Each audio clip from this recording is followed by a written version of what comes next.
applied to at least 100 positions in my internship search. You think I'm good enough to get a full-time employment, but not good enough to do a 3-month internship? Like, someone make it make sense to me. I don't want to think about this and cry. I just don't want to think about this and cry because it really hurt me. I actually bagged myself an internship at my dream company, which is CNN. Thanks for stopping by. My name is Aneta Felix. I'm a Berkeley-based YouTuber and I'm a current graduate student at the University of California, Berkeley. But for this episode and over the summer, I am not in Berkeley. I am in Atlanta, Georgia, US of A. What the hell am I doing in Atlanta? I actually bagged myself an internship at my dream company, at the company that I've always wanted to work at the company that people have dreamt on my behalf that I'm working at, which is CNN. It feels good to see my dream come true in such a way that I am working at CNN, that I wake up every day, take a freaking shower, go to work, and I see a big sign in front of me that said CNN, and it's just like, wake me up, where am I, who am I? It's just amazing. But trust me, the journey to where I am now, it hasn't been an easy one. It has been paved with tears, with sleepless nights, with a billion CV revisions. Oh my God, with a billion applications. It really hasn't been easy, and I just wanted to come on here to share the good news and, as usual, share my journey of becoming. First things first, I'm doing 2-year masters. I should be graduating in May of 2024. And one of the degree requirements or graduation requirements is an internship, right? Students are required to take an internship. From the information I gathered, I found that international students had a harder time landing internship roles in the US. I don't know what the reasons may be, race, gender, qualification, whatever it is, but many international students said they had a much harder time. They just get outrightly rejected. And I was really determined to land an internship here. I've been looking forward to, gaining experience working in a US media company. I mean, I've had over a decade experience working in media companies in Nigeria, and I've been looking forward to having that experience in the US. It's something I wanted to be very strategic with, so it was a very big deal for me. I was applying very early. I applied to a lot of places. I concentrated on small cities. I concentrated on small media organizations. I was applying everywhere. Wherever there was an opening, Aneta was sure to apply. I want to turn on my laptop and just go to my Google documents for a minute and say, look, let me take a minute and count just how many CV revisions I've had, online. Because CV or resume writing is a skill, is an art, right? Because even though you have all the qualifications to land that job or land that internship, I'm very sure that you have several skills that apply or appeal to different job roles, and you can't just emphasize all your skills. You can't just emphasize all your qualifications for every role, right? For some roles, you need to emphasize just the maybe 3 key skills. That's exactly what they want. Maybe for this other job, it's these other 3 skills that you need to emphasize on. So for someone like me who's coming from a very versatile and rich media background, where I have experience in news writing, in packages, in voiceover, in production, assistant producing, in video editing, audio editing, radio presenting, TV presenting, you name it, right? So for someone like me who's coming with like a lot of experience, a very wide variety of experiences in different mediums, it was very important for someone like me to emphasize not everything, but the 3, 4, 5 key skills that each job required. So that means that putting in applications for me was a lot of work. It was a lot of effort. It was a lot of time. It was a lot of dedication, because you could see an internship opening and this media organization wants an assistant writer. In that case, everything on my CV about me being a fantastic presenter doesn't exactly come into play. everything about me having the best voice in the world isn't relevant to them. And even though I claim to have the best voice in the world, I would not be selected for that role. So that means that my skill of being the best TV presenter may not be relevant for me to attach or add to my CV. I would need to actually emphasize all my newspaper writings, all my newspaper articles, all my bylines, and put links to all my work that are print related.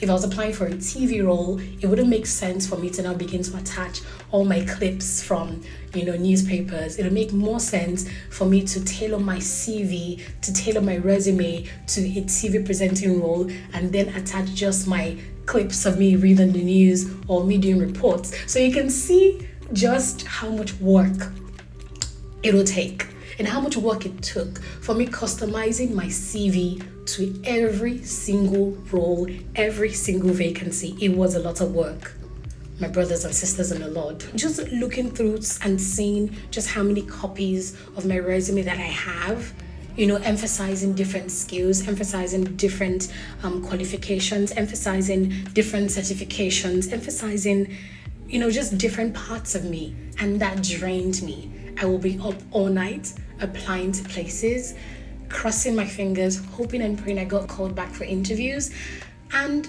I faced a lot of rejections. If I could give you a rough estimate, I can tell you that I applied to at least 100 positions in my internship search. Like, I am not kidding. I mean, that's how dedicated I can be. Like, I literally go at something and I do not stop. Right? To CNN alone, guys, I applied to at least 20 places. At least 20 different roles. Maybe immediately I, just got my job offer. The rest just became invalid. The rest of the applications just became invalid. I have no idea what the rationale was, but to CNN alone, I applied to at least 20 places. When I would have conversations with my classmates and they asked me, where are you applying to? I'm like, look, I just want to get my foot in the door at a US media company. That was my focus, right? I wasn't saying I would only apply to, these elite media organizations, only the New York Times, Washington Post. No. I wasn't limiting myself to any particular media organization. I wasn't trying to limit myself to a particular city. But I love CNN. It's been a dream media company of mine. But there'll always be that imposter syndrome telling you, are you sure you're good enough? So I'm just happy one day. In fact, I would not forget that I was actually on a call. I was on a phone call while I was applying to all the jobs at CNN. I was on a phone call while I was editing my CV. I was on a phone call in fact, it was on that one phone call I put in those 20-something applications at CNN. And then I woke up one day and I saw emails telling me, congratulations, you've made it to the next round. And I'm like, oh my God. So if you ask me how I got my CNN internship, I can't exactly tell you. Because like I said, I had just thrown pasta on the wall to see what stuck. I had just done that. It wasn't that I used one particular CV and just threw it everywhere, right? I had tailored each application to the job, to the requirement, right? So I did different things for every single application. So I can't really say it's this one thing that I did differently. Going back to the fact that I'm a Nigerian and we can only say God did it. God freaking did it. God really wanted me to be there. And when you want to get all philosophical about it, you can go ahead and say, oh, you had all those rejections. You had to suffer those rejections so this one can work out. I mean, if you had been accepted by one, small media company in Berkeley, you would never have gone ahead to apply to CNN. So it was great that you suffered those rejections. You can get philosophical and say that, but I really cannot say this is what I did right or this is what I did wrong. But if there's one thing I need to point out is this. At least on 2 or 3 different occasions, I got feedback telling me that I was overqualified for the internship. And that really shocked me. I mean, there was this interview that I had, the interview went very well. And there was this thing I saw online, and it's a question that I usually ask, after an interview, because I felt like it's a question that does make a lot of sense. And it's at the end of the interview, you ask if there is anything about your interview today that's casting a doubt on your ability to perform excellently on the role. And his answer was a no. It was like, no, like your interview was impressive. I'm going to recommend you to the hiring manager. You deserve a spot on our team. And I tried to follow up some weeks later, And he calls back to say, you know what, look, I don't know what happened. I recommended you, but they're like, nah, they're not picking you. I'm like, okay, why? Could you please tell me? Because at that point I was frustrated, I'm like, could you please tell me why? Like, this was me talking to him like heart to heart, like not as a recruiter to an employee. I'm like, please, could you tell me, could you just be real with me, sir? Be honest. Could you please tell me why you felt I was good enough? You recommended me, yet they said no, they didn't even have a chance to talk to me. Could you please tell me why you think that was? And I said, look, she said, because the hiring manager was apparently a woman, she said she felt, you're overqualified for this position. And you know what, when you graduate, we can definitely assure you that, we'll have a role for you here. And I'm like, how does that make sense? You think I'm good enough to get a full-time employment, but not good enough to do a 3-month internship? Like, someone make it make sense to me. It really wasn't adding up. I remember that day, I literally broke down in tears and I ran to Betsy. Shout out to you, Betsy, if you're listening. Thank you so much for all the emotional support and all the career advice. I literally ran to Betsy Ray to say, look, I've applied to a billion places. I'm getting rejected. The feedback was that I am overqualified. Make it make sense. And she just encouraged me to just keep trying and, give me pointers to people I could reach out to. And I just crossed my fingers and, just decided, look, man up, woman up, Aneta, we keep going. And another instance of someone telling me that I was overqualified was, I saw a friend of mine in one of the classes and I went to say hi to her. And this other guy sitting next to her tells me, oh, did you apply for so-and-so fellowship? I was like, oh yeah, I did. Or so-and-so program. I was like, oh yeah, I did. And he said, someone in the program called him because he was selected for this program last year. So he said, so-and-so person in this program called him to ask him about me and to say, oh, Aneta ticks all the boxes and that I was almost too perfect for the role. I was taken aback. How can you say someone is too perfect for the role? What would that mean? That would mean sending her a congratulatory message. Dear Aneta, congratulations, you've been selected for da da da da da da da. But how can you say me being perfect for the role equals a rejection? It didn't make sense. I don't want to think about this and cry. I don't want to think about this and cry. I just don't want to think about this and cry because it really hurt me, but it was for the best at the end of the day, right? In fact, I cry right now, but that's because I come into the office and I'm like, do I really work in here? Do I really work here, guys? Like, somebody wake me up. I don't believe it. Yeah, so just tears of joy right now, but back then it was really, really sad, saying, look, I know I'm putting in a lot of work, sending my CV out to alumni from the program, asking them, what do you think I'm doing wrong with my CV? How can I improve? In fact, I got advice from a few people who told me to begin to strip my CV. They're like, all your awards, all those awards, you won award of Journalist of the Year 2019 in Nigeria, take it out. You were nominated for Future Award Africa in 2020, take it out. You won this COVID-19 reporting award in Germany, take it out. You won this in the US, take it out. Like, they feel you're too perfect. Now, basically devalue yourself. So yeah, I really kept on applying to different places until one day I got this email from CNN asking me to take a higher view interview. This is an interview that's, all the questions are on the screen. You just have to click record when you're ready and say what your answers are. And I did that.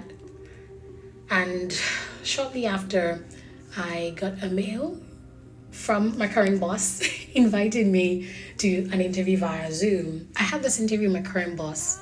It went on well. I talked about my experiences, my past, my future dreams, my goals, and he told me about all the opportunities and things like that. So it was a great interview, in my opinion, just like all the other interviews that I had. I gave him my best. And I asked, another question that I like to ask is, when can I expect to hear back from, you?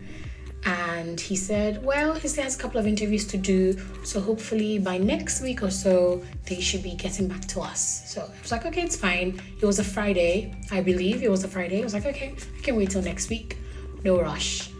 And believe you me, less than 20 minutes later, I get a call from someone in the recruiting team telling me, hey Aneta, we heard you had a fantastic interview.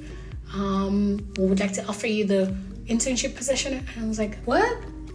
Could you say that again, Christina? Please. And she was like, oh yeah. When we saw your high-heavy interview, we were rooting for you. We knew you were totally going to get this. I was like, oh, thank you. Just stop it. Thank you. So she was like, oh, Aneta, you were fantastic during the interview and we want to make you this offer. Would you be willing to accept it? I was like, sis, I accepted it before you even offered. And we had a very big laugh. And, we just talked through the paperwork, did all the signing, signed it in less than a few minutes. And it was literally a freaking done deal. It was a done deal. I was ecstatic. I couldn't believe my eyes. And I'm like, I've applied to a billion places, small places, medium places. The CNN was one of the biggest places I applied to. And it was the biggest one I got. It was not until after I signed the paperwork that I realized how chaotic my life was about to be. Because one thing I would never be caught slipping upon is doing a plan B. I will always make a plan B, a plan C, a plan D. I would always have multiple plans for my multiple plans. So I told myself, look, if I don't get this internship, this is what I'm going to do over the summer. I'm going to go back to Nigeria. There's a story I want to tell. I'm going to go back and do this documentary about this. I already made my plans, trying to sort out internships, trying to sort out accommodation, what are you going to be doing over the summer, trying to get accommodation for when you resume in the fall of August 2023.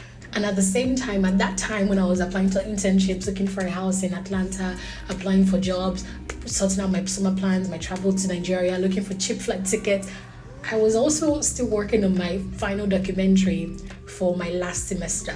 That's my second semester. I was also still filming, looking for interview guests, looking for interviewees. A lot was happening, but I eventually sorted everything. And I know it's easy to say when you are at the other end of the problem that everything is going to work out. But I know this, and it's a quote I just saw again, and it says, patience is not just waiting, it's your attitude while you wait. And I think that's such a very important quote, a very important thing to remember, to just stay optimistic, to just stay hopeful, to just stay, just stay positive, just stay calm.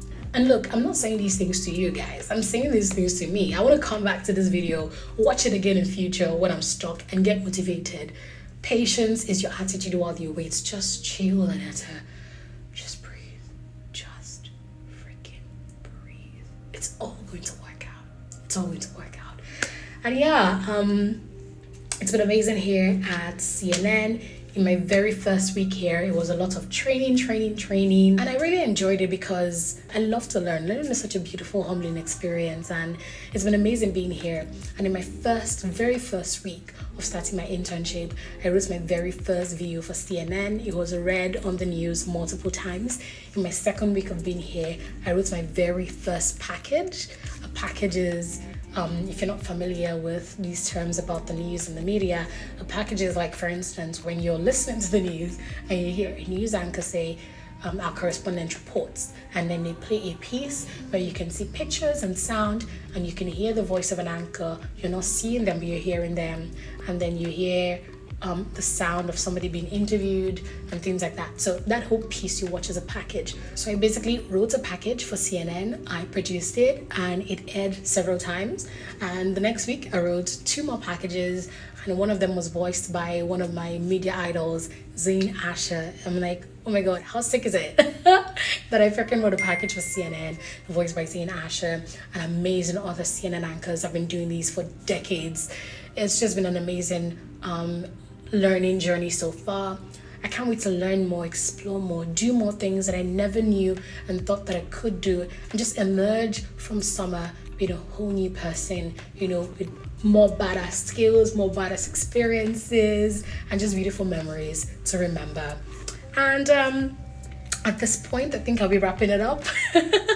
Thank you so much for listening. Thank you so much for joining my vlog. I really hope you enjoyed it, learned a thing or two.